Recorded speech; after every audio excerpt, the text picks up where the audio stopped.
everyone, and welcome to Dreamleapers Inspiration.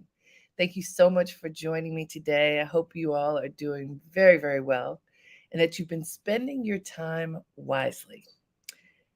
Ask yourself that question. Have you been spending your time wisely? How have you been engaging others? How have you been thinking about your life? Have you been conscious and intentional? Something that my dear friend Lejeune and I talk about all the time. As we move through life, how are we doing it? Are you conscious about your thoughts and how your thoughts impact your words and deeds? Are you? Do you think about how you see the world and whether others see the world the same way as you? This is an important question about how we see the world, how we see ourselves. And I know that when I think about my own life as I'm moving through space and I pause and I look around to see others and sometimes imagine, what is that person's life like? What is that person going through right now? And I live in Harlem. It's a busy neighborhood. New York City is a very busy place. And often I am moving so fast that it's really just me moving in space, trying to get from A to B, being mindful of other people, but more mindful of space. How can I get to my destination without impacting somebody else's physical space? Like literally, don't want to bump into anybody. Uh, if I'm driving, you want to honor the rules of the road so that others are safe as I am safe. But those are sort of basic things, right? Super basic things. I'm thinking beyond that now. So back to me in New York, sometimes I'll just stand outside still and look around. And when I stand still and look around, it's fascinating what I see.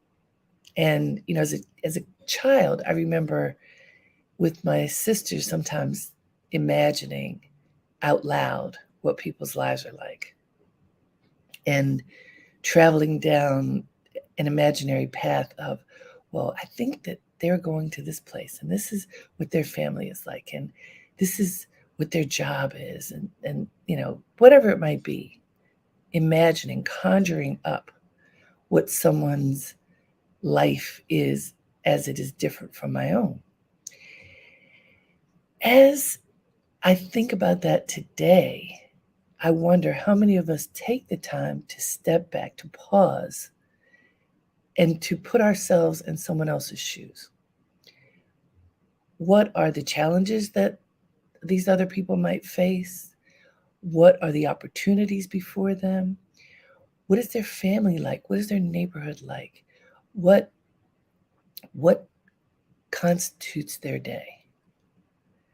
I like thinking about this because what it does is to take us outside of ourselves for a moment, envisioning how another person lives. Now, I want you to consider this one step further with something else in mind. Think about a time when you got frustrated with someone. It could be literally walking down the street, driving in your car. It could be an encounter at work. Just think about a moment right now. Think about a moment where you had an encounter with someone that was difficult, that created friction, that made you unhappy, and not a big situation, but something small that kind of churned you up. In places where there's a lot of traffic, it could be road rage. That's a real thing. And for many people, it is, you can get to the point of bubbling up inside and getting so frustrated and angry that you could lash out at someone else. Have you ever had that experience within? And if you have you ever found yourself yelling out the window at someone or tooting your horn incessantly when you're in a traffic jam is nothing that anybody can do. Have you ever found yourself feeling emotionally out of control because you are reacting to someone else, the behavior of someone else? Has that happened to you? It's happened to me many times. I have learned how to check it so that I don't allow it to spiral. But if I'm telling the truth, I definitely have had the experience where something happened that triggered me, that happened because of someone's else's behavior. And whatever that behavior was, it got in the way of whatever it was that my objective was for that moment. Okay, let's take this a little further, because today's focus, I call it clean your glasses. So, I wear glasses every day. What does that mean, clean your glasses? So literally, if your glasses are dirty and you look through glasses in order to see, things will not be sharp. What is in your line of sight will not be sharp. Your vision will not be sharp. And if your vision is not sharp, then the road ahead will not be clear, right? I mean, that's a very simple thing that we know about the idea of cleaning your glasses. If they're really dirty, you can't see through them, and there could be something right in front of you that's blurry because the glasses aren't clean. All right, so literally, we know that if you wear glasses, sunglasses, any kind of glasses, if they're dirty, you're not going to see clearly. Okay, I want to go beyond the literal to something figurative.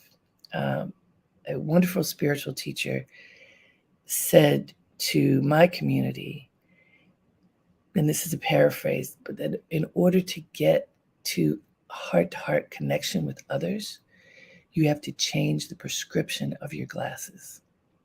And when I heard that, I was like, see, I'm a person who's been literally wearing glasses since I was in the 5th grade. And I put them right beside me at night. The first thing I do before I get out of the bed is to put my glasses on. That's how much I need them to see. And so this notion, change the prescription of your glasses. Like, what does that mean? What does it mean to look through a lens with a different prescription? So for someone who wears glasses, who has a strong prescription, I know that if my prescription is not correct, it's just like the dirty lens. I can't see well. I'm not seeing clearly. I don't know what is before me accurately because I'm not seeing well. Okay, so let's look a little bit more deeply into that. If we're talking spiritually about changing the prescription of your glasses, as I have contemplated that, what has come for me is the way I see the world isn't the only way the world can be seen. My worldview is not necessarily yours, and it doesn't mean that either is right or wrong. It means I see things in a certain way based upon the way that I grew up, based upon my family values, based upon the experiences that I've had, based upon where I live and have lived, based upon my exposure and experience, based upon the people I've met, the stories that I've listened to, all that I have learned about life and other people that help me to see more clearly. So think about that for yourself. When you're a child, you know so little. And I remember when my daughter was in from kindergarten to the 8th grade, the school where she went had a wonderful curriculum that helped children first to come to an understanding of who they were. Oh, who am I and what can I do? That sense of wonder when you can figure out that you make things happen. And then it went from what can you do and how does your body behave to how the world works and who's around you and who's part of your world and what do they mean, from family to then community to leaders to your neighborhood and on and on. And the circles grew and grew over time as to what the students learned their world was. And literally, their world view grew based upon what they were learning. Well, similarly, for us, for all of us, as we experience life, our understanding of people and the world changes based upon what certainly foundationally there's certain things that stay the same because we've been taught how to look at the world, how to understand the world. But as we live and see and learn, A, sometimes foundational views change.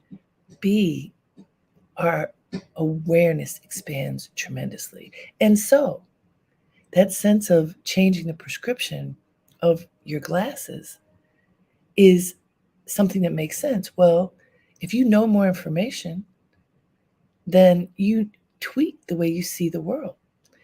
Clean your glasses, right? How do we see each other? What does the way that we see others mean for how we interact with the people whose lives we touch?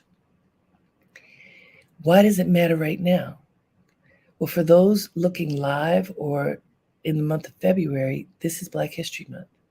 And I have been contemplating what does it mean today to pay attention to the lives of people of African descent in this incredible country and to look through the lens of people of African descent to see what our lives are like.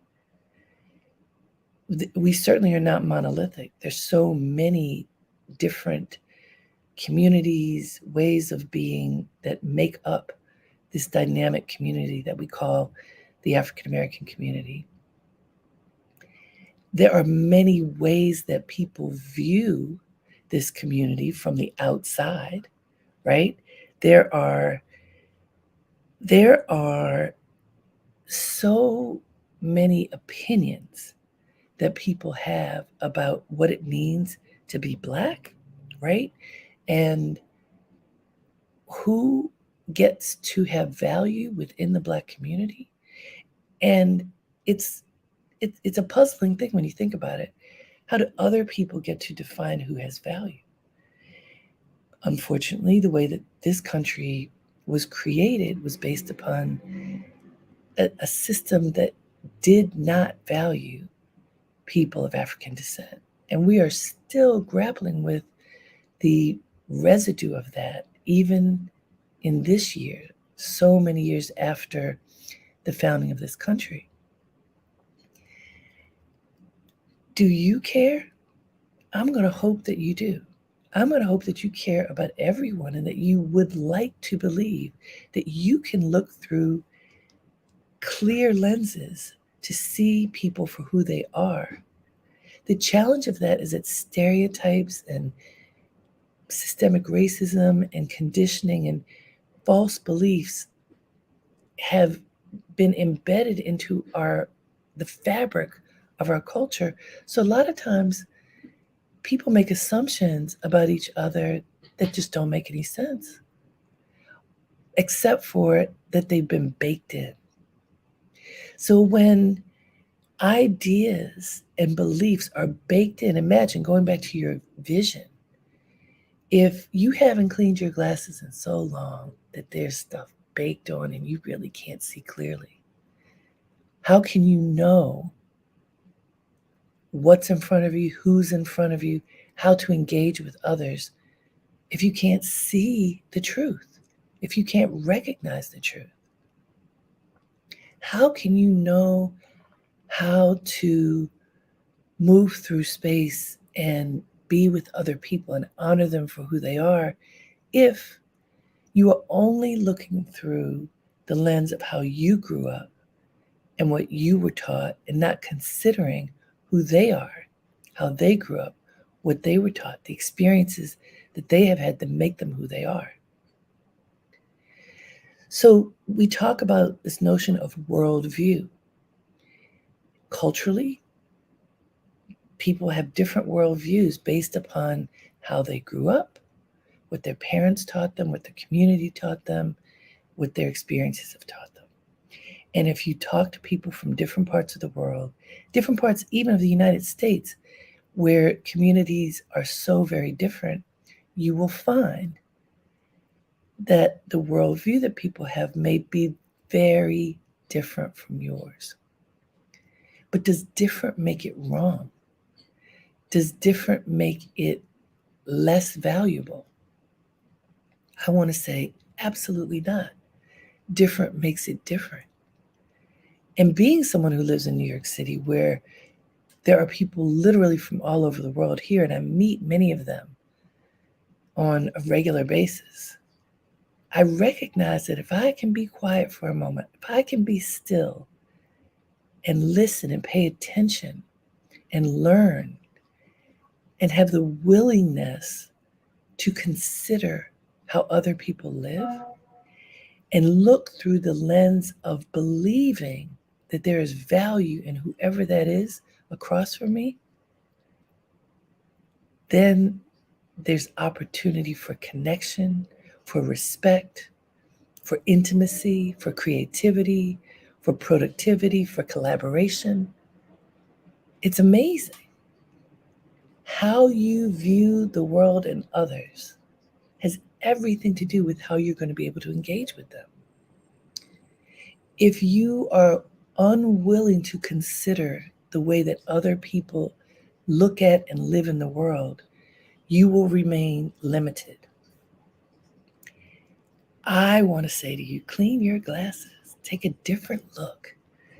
There's somebody different from you. Take a look at them and learn. What can you learn from them about how to be a better you, about how to treat people well, about how to incorporate other people's ideas into ideas that you have, how to be community.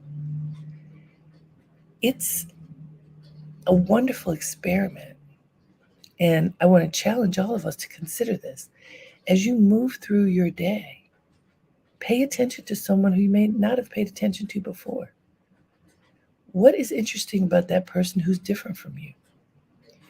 What do you appreciate about that person that you're noticing now with fresh eyes? What fascinates you about that person? What would you like to learn about that person?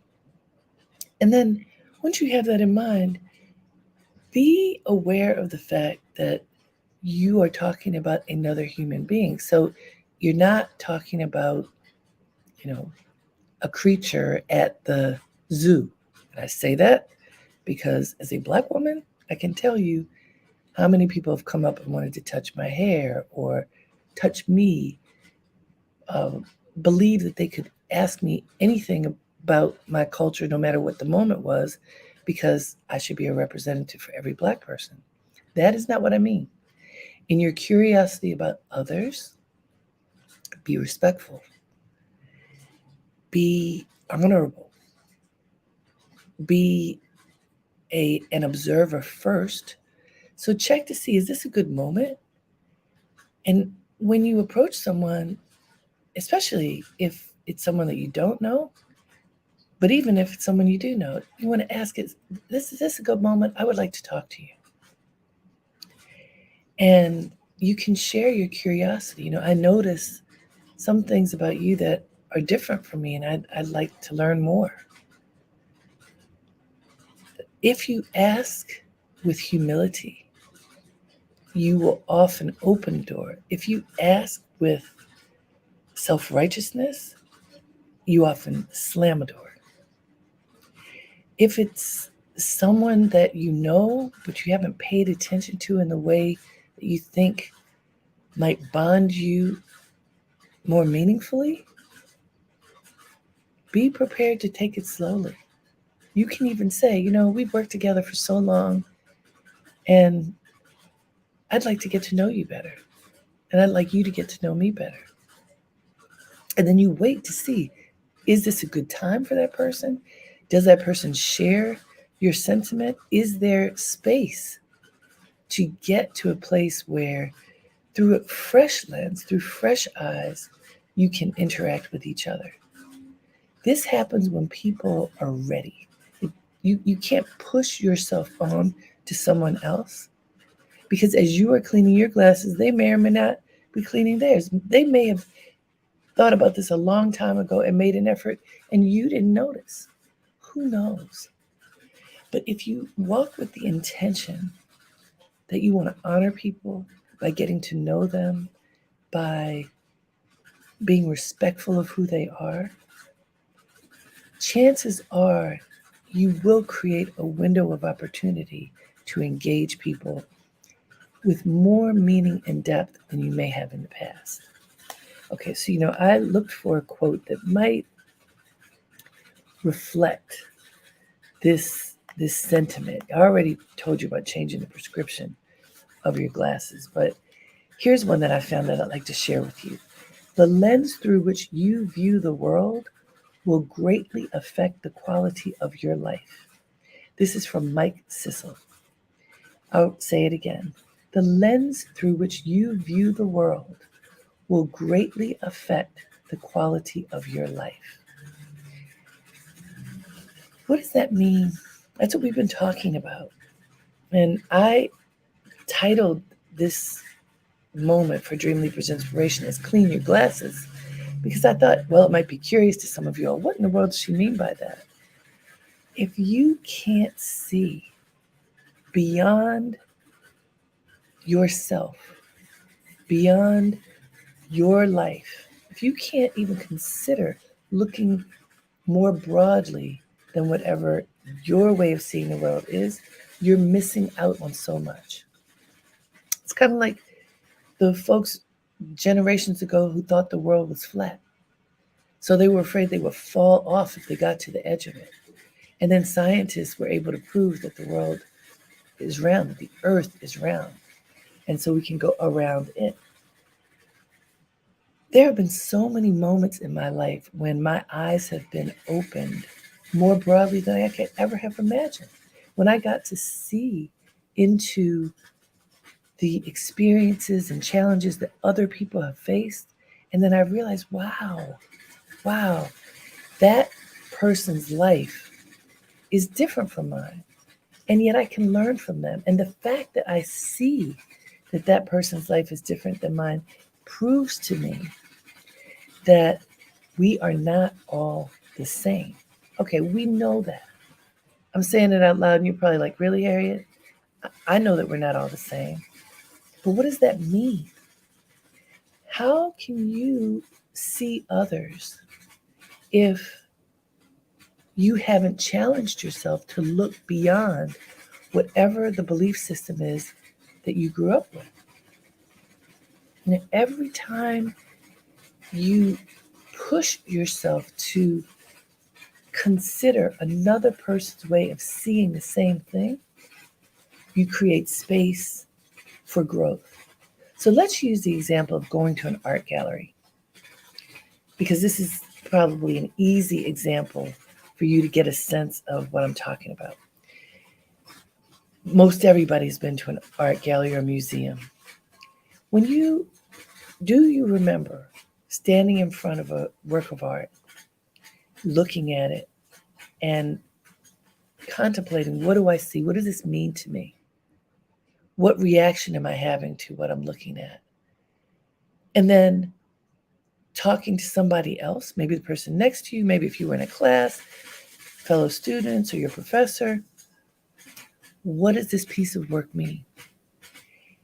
And did it happen to you that to your surprise, someone else saw something different than what you saw? Has that ever happened? You go, how did you see that? I didn't see that. And if that occurred, did you ever get into a conversation, maybe even a debate? No, this is what I see. I see this. I don't see what you saw.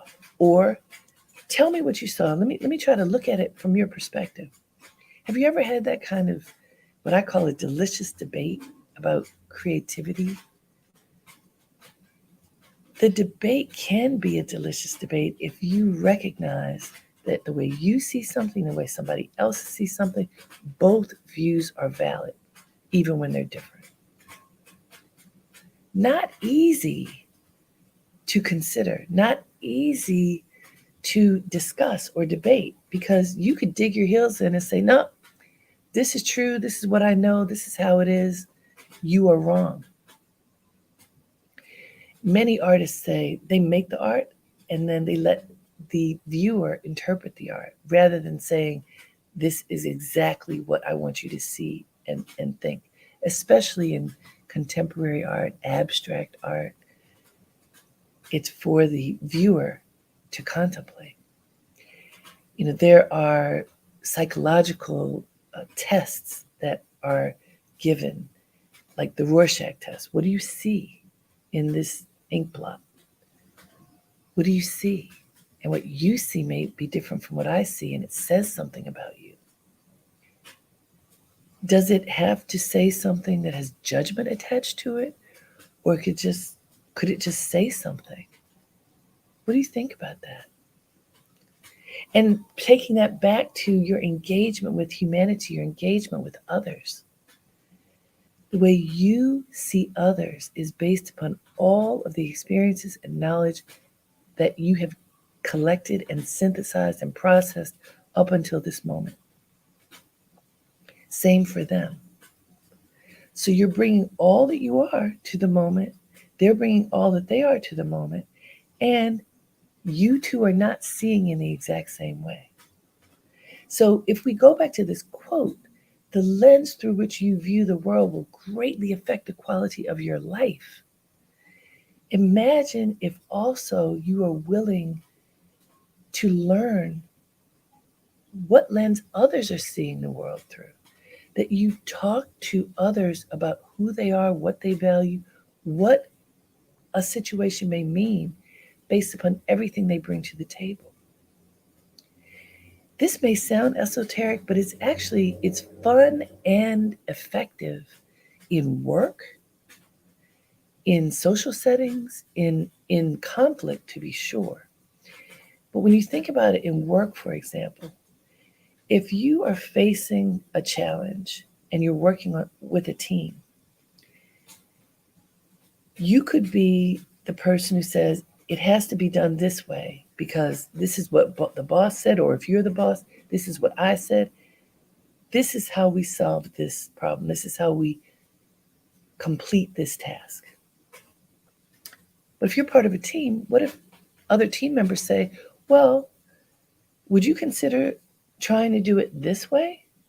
Because I've attempted something similar with really good results. Based upon my experience, I think this might work. That is you, when that person says it, you can say, wait a minute, let me consider this other view, this lens through which this person is looking at this same situation.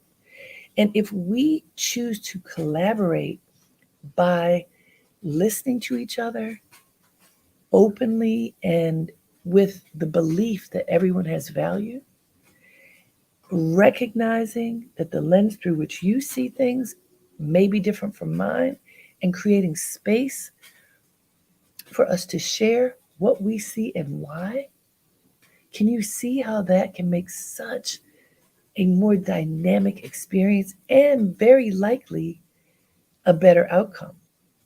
Because you collaborate, you may not choose that person's idea as a group. You may continue to do things the way they were done before. You may agree to create a new way of doing things based on everyone's input. The point here is that if you listen and have the willingness to look through a lens that says everybody else is valuable too, then you are inclusive. Then you're not pushing through other people's ideas to get to the resolution that you've already made up in your mind. Then, in a moment of road rage, you can take a breath and have compassion for someone who may be late for an appointment. You can have compassion for the person walking across the street more slowly than you would like because maybe they've got some burden that they're carrying. You can have compassion for the person who speaks a different language and is speaking more slowly to make sure that everyone understands what they're saying. Compassion comes when you look through your own lens and recognize that others have their own. So this week, practice cleaning your glasses, looking through a lens of compassion and an inclusive lens where you take the time to notice other people and you take the time to honor them. Thank you for spending this moment with me. It's always an honor to be with you. Until next time, have a great day and make it count. Namaste.